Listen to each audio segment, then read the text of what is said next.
The massive space station floated silently in the void between stars, its crystalline walls gleaming under the light of distant suns.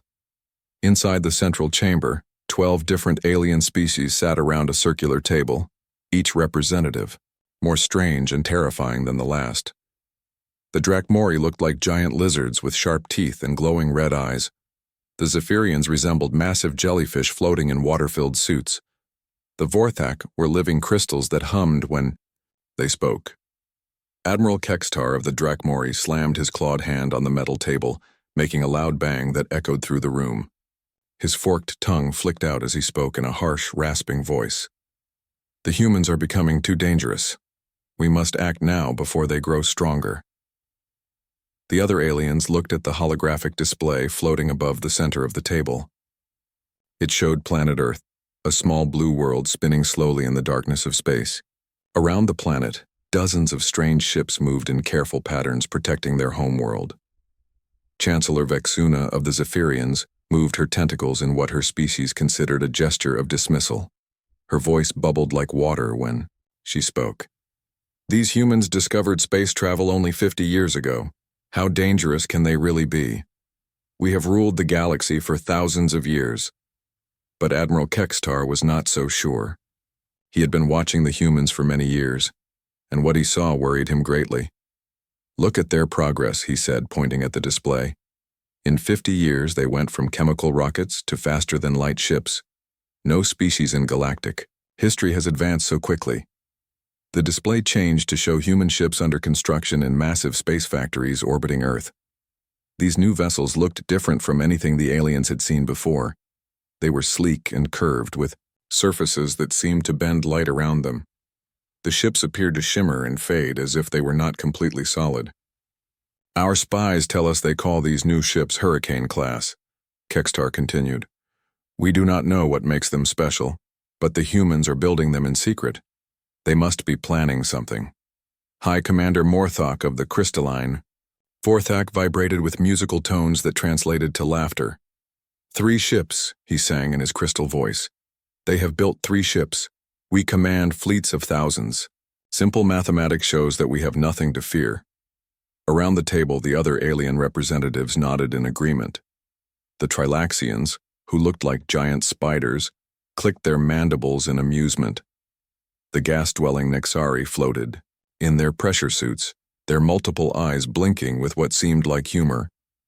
Even the plant-like Verdani rustled their leaf-covered bodies in what appeared to be alien laughter. But not everyone was laughing. Commander Zalthos of the Mechanical, Cybrex spoke in his electronic voice. "Data analysis suggests unusual patterns in human technological development. Their advancement rate exceeds all known parameters by a factor of 12.7. "Exactly my point," said Admiral Kextar. "Every other species took thousands of years to develop space travel, energy weapons, and shield technology. The humans did it in decades. What if they discover something we do not understand?" Chancellor Vexuna's tentacles waved dismissively again. "Impossible. We have studied the laws of physics for millennia. There are limits to what any species can achieve. The humans are young and reckless, but they cannot break the fundamental rules of the universe." The debate continued for hours. Some aliens wanted to attack Earth immediately, destroying the humans before they could become a real threat. Others argued for economic pressure, cutting off trade and isolating the human worlds until they agreed to submit to galactic law. A few even suggested trying to make peace with the humans, but they were quickly shouted down. Finally, High Arbiter Velkanos, the ancient leader of the Eternal Dominion, raised one of his forearms for silence. His species was older than any other in the galaxy, and when he spoke, others listened. "The solution is simple," he said in a voice like grinding stone. "We give the humans an ultimatum. They submit to our authority and stop building warships, or we destroy them." The vote was taken quickly. Every species agreed except the Cybrex, who abstained, claiming insufficient data for proper decision-making. 200 ships from different alien fleets would travel to Earth's solar system as a show of overwhelming force. The humans would see that resistance was futile and surrender without a fight. Admiral Kexitar felt a strange chill as he watched the other aliens celebrate their decision. Something about those human ships bothered him, something he could not quite explain. The way they seemed to exist and not exist at the same time. The reports from their spies about impossible technologies and weapons that defied known physics. As the meeting ended and the aliens returned to their homeworlds to prepare their fleets, Kextar stared at the image of Earth one last time. The small blue planet looked so peaceful, so harmless. But he had learned long ago that appearances could be deceiving. In 3 days, the greatest fleet in galactic history would arrive at Earth's doorstep, expecting an easy victory over a primitive species. Kextar hoped they were right, but deep in his reptilian heart he feared they were about to make the biggest mistake in the galaxy's long and bloody history. Deep beneath the surface of Earth, in a massive underground bunker carved from solid rock, the most important meeting in human history was about to begin. Admiral Li Min sat at the head of a long metal table, his weathered face lit by the blue glow of dozens of computer screens. Around him, the best military minds of humanity gathered in the dim light, their faces serious and worried.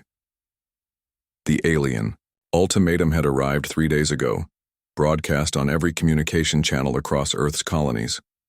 The message was simple and terrifying. Submit to alien rule within 30 days or face total destruction. 200 alien warships were already moving toward Earth's solar system, bringing with them weapons that could turn entire planets to ash. The enemy fleet will reach Neptune's orbit in 18 hours, reported Commander Park J, his fingers dancing across his computer keyboard as he analyzed the latest intelligence reports. Our deep space sensors show ships from 12 different alien species. We have never seen anything like it. Captain Kim Soo, the youngest person in the room at only 32 years old, leaned forward in her chair. She commanded the UDS Tempest, humanity's most advanced warship and their greatest secret. Her dark eyes reflected the glow of the tactical displays as she studied the approaching alien fleet. 200 ships, she said quietly. Even with our new technology, those are impossible odds. No human fleet has ever faced numbers like that. Admiral Li Min nodded slowly. He had expected this day would come ever since humanity's first contact with alien civilizations 20 years ago. The meeting had not gone well. The aliens saw humans as primitive creatures who should be grateful for their guidance. But humans had refused to bow down to anyone, no matter how advanced their technology might be. That is exactly why we built the Hurricane Project, the Admiral said, his voice steady despite the weight of their situation. For 15 years, our best scientists and engineers have worked in secret, developing weapons and defenses that the aliens cannot imagine. The Hurricane-class ships were humanity's answer to alien superiority. Only 3 had been completed, but each one represented technology that pushed far beyond anything known to galactic science. The ships used quantum mechanics to exist in multiple places at once. They could manipulate gravity itself, creating artificial black holes that crushed enemy vessels. Most importantly, they could bend time around themselves, moving faster than physics should allow. "Sir," said Dr. Yoon Hai from the research division, "our simulations show that a single Hurricane-class vessel should be able to handle multiple enemy ships, but 200 is far beyond anything we have tested." Captain Kim Soo stood up, her uniform crisp and clean despite the tension in the room. "Admiral, I request permission to take the Tempest out alone. 1 ship against their entire fleet." Several commanders around the table started to object, but she raised her hand for silence. "Think about it logically. If we send all 3 Hurricane ships, the aliens will see it as an invasion force. They will call for reinforcements and turn this into a full-scale war. But 1 ship facing impossible odds sends a different message entirely." Commander Park J shook his head. "Captain, that is suicide. Even with our advanced technology, you cannot possibly survive against 200 enemy vessels." "Can I?" Kim Soo smiled grimly. "The aliens do not understand our technology because it operates on principles they have never discovered. They build bigger guns and thicker armor. We learn to rewrite the laws of physics themselves." Admiral Li Min studied the young captain's face. He had known her since she was a cadet at the Space Academy, and he recognized the determination in her eyes. She was not planning to die gloriously in battle. She was planning to win. "Captain, Your ship uses experimental technology that even our own scientists do not fully understand, he warned.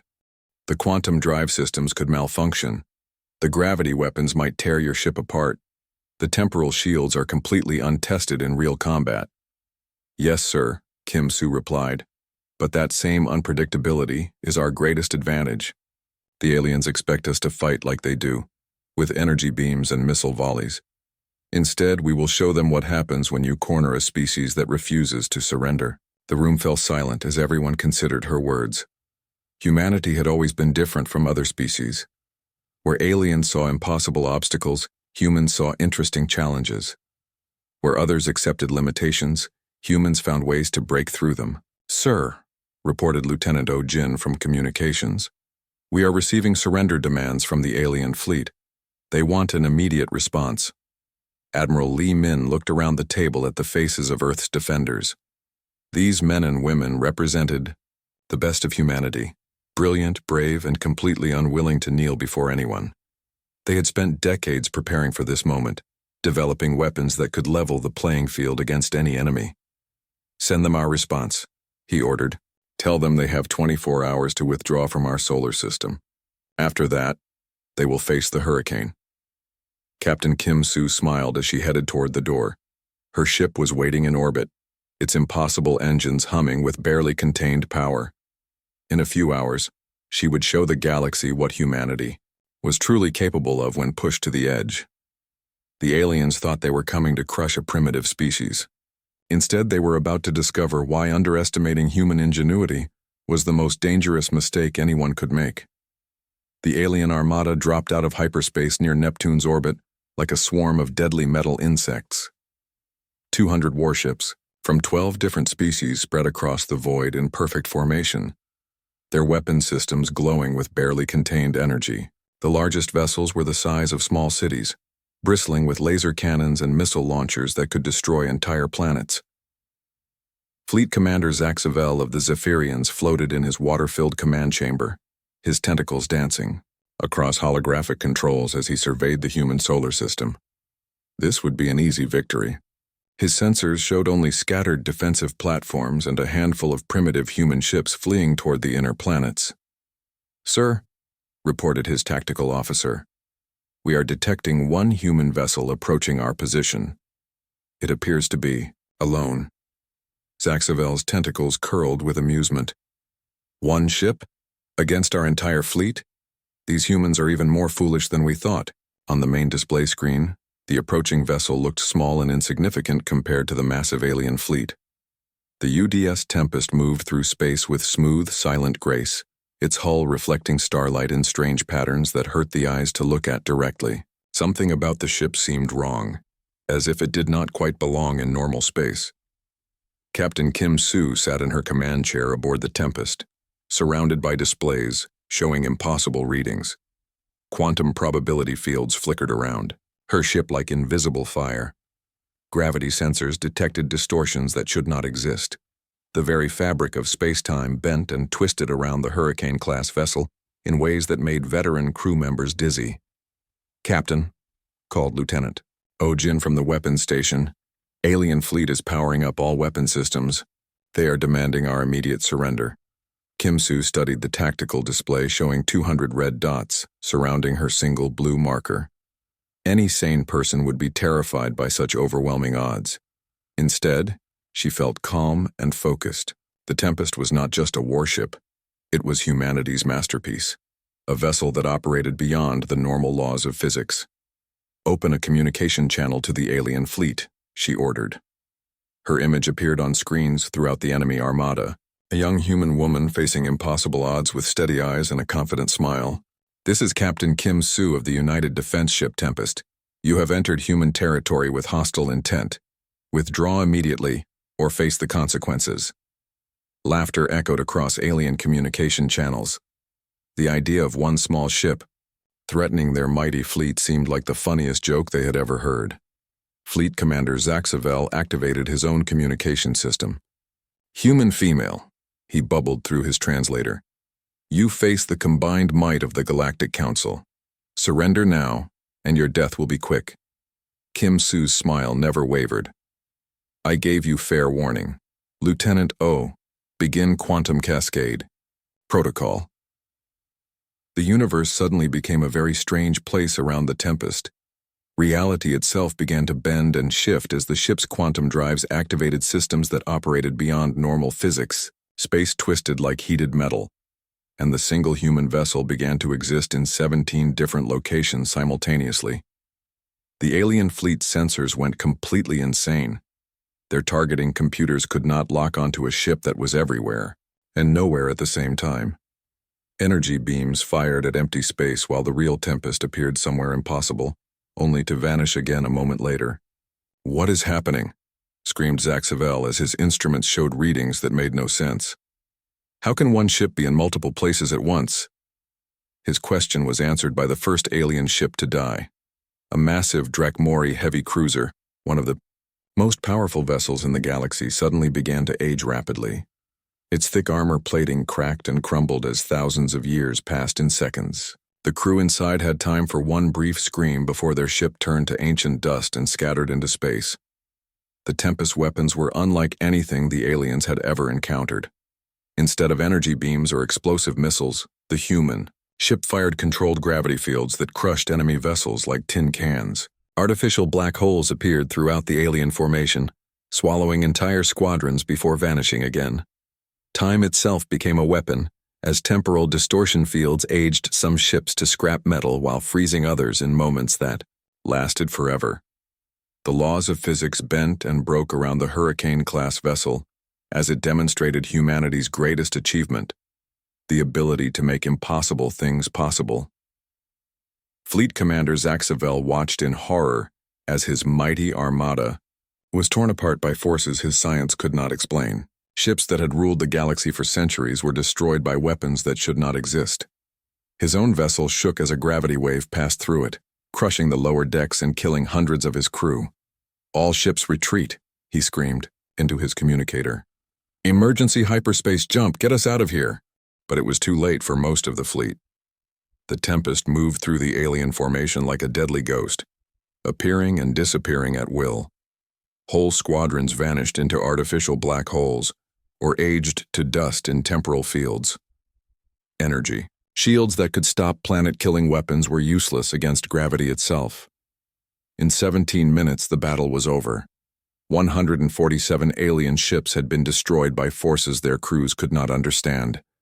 41 others drifted powerless in space, their systems destroyed and their crews too shocked to function. Only 12 vessels managed to escape into hyperspace, carrying with them tales that would terrorize the galaxy. The Tempest emerged from the carnage without a single scratch on its hull, having proven that human creativity could overcome any odds. The news traveled faster than light itself, spreading through the galaxy's communication networks like wildfire through dry grass. On 1,000 different worlds, alien species that had ruled space for millennia sat in stunned silence as they received reports that seemed impossible to believe. On the crystal world of Vorthak Prime, High Commander Morthok stood before a massive wall of living crystal that served as his species' central computer. The geometric patterns within the crystal shifted and changed as data flowed through its structure, but the information it displayed made no sense to his mathematical mind. "Replay the battle recordings again," he commanded, his voice creating musical harmonics that resonated through the crystal chamber. The wall showed grainy footage from the few alien ships that had survived the Battle of Neptune. A single human vessel appeared and disappeared like a ghost, existing in multiple places at the same time.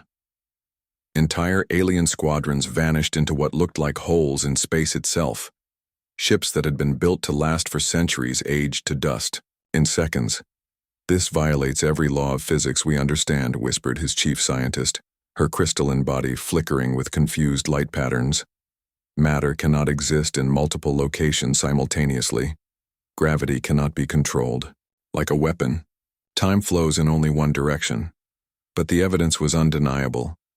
200 of the galaxy's most advanced warships had been destroyed by a single human vessel, using technology that seemed to break the fundamental rules of reality itself. Similar scenes played out across the galaxy.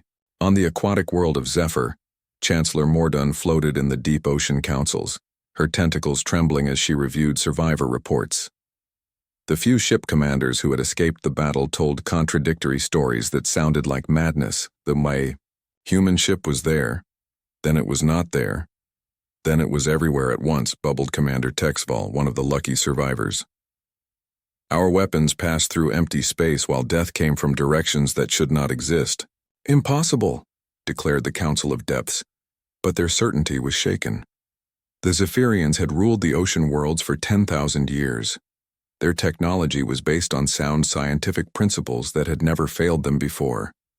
Yet somehow, a species that had discovered space travel only 50 years ago had developed weapons beyond their comprehension. On the mechanical world of Cybrex Prime, robotic beings processed the battle data with cold electronic precision. Their quantum computers ran millions of calculations per second, trying to understand how the human weapons worked. Every analysis produced the same result: error, insufficient data, unknown physics. Conclusion: human technology operates outside established scientific parameters, announced Prime Calculator Zex 9000 to the Assembly of Mechanical Minds. Probability of successful military engagement with human forces: less than 0.01%. Fear spread through the galaxy like a plague. Species that had never known defeat suddenly faced an enemy that fought by completely different rules. The humans had not just won a battle, they had demonstrated that everything the galaxy thought it knew about warfare was wrong. Trade routes that had operated safely for centuries shut down overnight as merchant ships refused to travel near human space.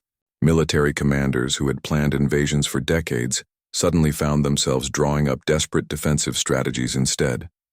Ancient alliances between alien species began to crack under the pressure of shared terror. Admiral Kextar of the Drakmori stood before his species' high command, his scaled hands shaking as he delivered his report. He had been one of the few alien officers to witness the battle and survive to tell about it. "Honorable leaders," he said, his voice barely above a whisper, "we have made a terrible mistake. The humans do not fight as we fight. They have learned to control forces that we can barely detect, much less understand." The High Command listened in growing horror as he described weapons that aged ships to dust, artificial black holes that swallowed entire squadrons, and a vessel that seemed to exist in multiple dimensions simultaneously. "How is this possible?" demanded Supreme General Vaxmore, his red eyes blazing with fury and fear. "We have studied physics for 1,000,000 years. There are limits to what any species can achieve." "Perhaps," replied Kextar quietly. "We have been studying the wrong physics." But the galaxy's terror was only beginning. 3 days after the battle of Neptune, human deep space sensors detected 2 more Hurricane-class vessels leaving Earth's orbital shipyards. The UDS Maelstrom and UDS Cyclone took up positions at the edge of human space, their impossible engines bending reality around them like living nightmares. Yet the expected human invasion never came. Instead of conquest fleets, the galaxy received a simple message broadcast on all frequencies. A human admiral appeared on screens across 1,000 worlds, his face calm but his eyes hard as steel. "We seek only peace," the human said, "but we will defend ourselves.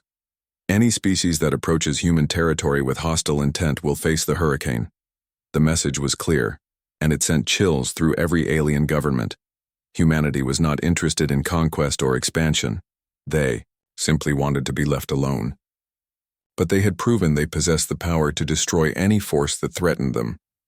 On worlds throughout the galaxy, alien leaders locked themselves in emergency councils, trying to figure out how to deal with a species that had rewritten the rules of warfare itself.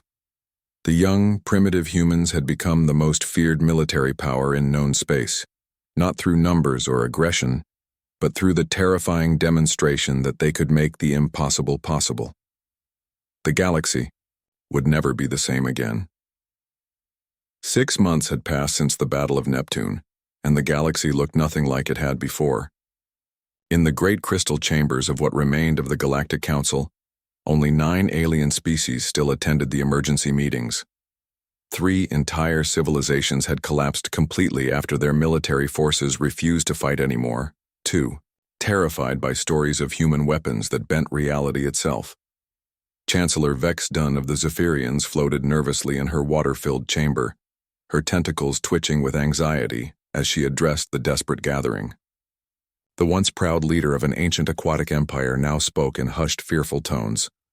"Our intelligence networks confirm the worst news possible," she bubbled through her translator. "The humans have launched a fourth Hurricane-class vessel. They now possess 4 ships capable of destroying entire fleets single-handedly." Around the circular chamber, the remaining alien representatives shifted uncomfortably.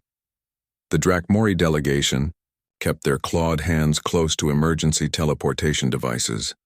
The crystalline Vorthak hummed with frequencies of pure terror. Even the mechanical Cybrex had calculated that their odds of survival in any conflict with humanity were effectively 0. High Arbiter Molkes, the ancient leader who had once commanded respect throughout the galaxy, now looked small and fragile in his ornate chair. His forearms trembled slightly as he spoke. "We have received reports from our border worlds. Human ships appear without warning, scan our defenses, then vanish before our fleets can respond. They are mapping our weaknesses. But the invasion that everyone expected never came. Instead, a message had been broadcast across every communication channel in known space 3 days ago. It still played on screens throughout the galaxy, a simple statement that had changed everything." Admiral Lee Min of Earth's Defense Command appeared calm and confident as he delivered humanity's ultimatum. "To the stars, people of the galaxy, humanity desires only peace and the freedom to develop without interference. We have no interest in conquest or territorial expansion. However, any species that approaches human space with hostile intent will face the hurricane." Message was clear, direct, and absolutely terrifying in its simplicity. Humanity was not planning to invade anyone. They just wanted to be left alone. But they had proven they possessed the power to destroy any force in the galaxy if threatened. On the bridge of the UDS Tempest, Captain Kim Soo stood before the main display screen, watching the stars drift past as her impossible ship patrolled the borders of human space. The Hurricane-class vessel existed in 17 different quantum states simultaneously, making it nearly impossible for enemy sensors to track or target. "Captain," reported Lieutenant Oh Jin from the communications station, "we are receiving another diplomatic request, this time from the Trilaxian Spider Empire. They are offering a formal non-aggression treaty and requesting permission to establish trade relations." Kim Soo nodded as she studied the tactical display. In the past month alone, 47 different alien species had sent diplomatic envoys to Earth, all offering peace treaties, trade agreements, and promises of mutual cooperation. The same civilizations that had once demanded humanity's surrender now begged for friendship. "Any word from command about the new construction project?" she asked. "Yes, ma'am," replied Lieutenant Park. "So, from the tactical station. Orbital shipyard. 7 has begun work on the 5th Hurricane-class vessel. The UDS Tornado should be completed within 6 months. Through the view screen, Kim Soo could see the distant glow of Earth's sun, where the most advanced civilization in human history continued its rapid development. Humanity had not slowed down after proving their military superiority.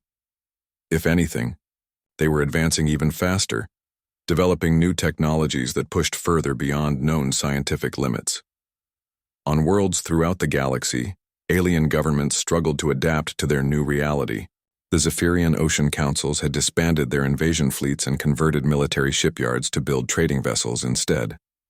The crystal cities of Vorthak Prime hummed with new mathematical equations as their greatest minds tried to understand human physics. Even the proud Drakmori had begun studying human culture, hoping to find ways to coexist with a species they could never defeat. But not all aliens accepted the new order peacefully. On the edge of known space, several military commanders from different species had formed a secret alliance. They called themselves the Liberation Front and claimed they would never bow down to human superiority. Admiral Kextar, the old Drakmori survivor of Neptune, had been approached by these rebels many times. They wanted him to lead their resistance movement, to find some way to defeat the impossible human weapons. But every time they asked, He remembered those 17 terrible minutes when a single human ship had destroyed an entire armada. "You do not understand," he told them during their latest secret meeting. "The humans have not just built better weapons, they have learned to break the laws of physics themselves. Fighting them would be like trying to defeat mathematics itself."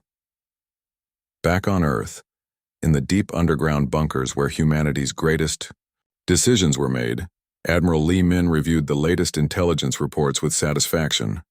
The galaxy was finally learning to respect human independence. Trade requests poured in from dozens of species. Scientific exchange programs were being established. Peace seemed possible for the first time in decades. "Sir," reported Commander Park J., "our deep space monitoring stations have detected no hostile alien movements in the past 30 days. It appears the galaxy has accepted our message." Admiral Li Min smiled as he looked at the tactical display showing human space. 4 Hurricane-class vessels patrolled their borders, each one a mobile reminder that humanity would never again be underestimated.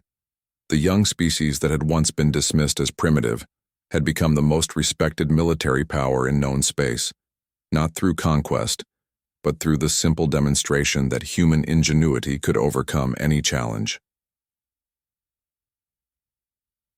Galaxy had learned its lesson well. Never corner a species that refuses to surrender.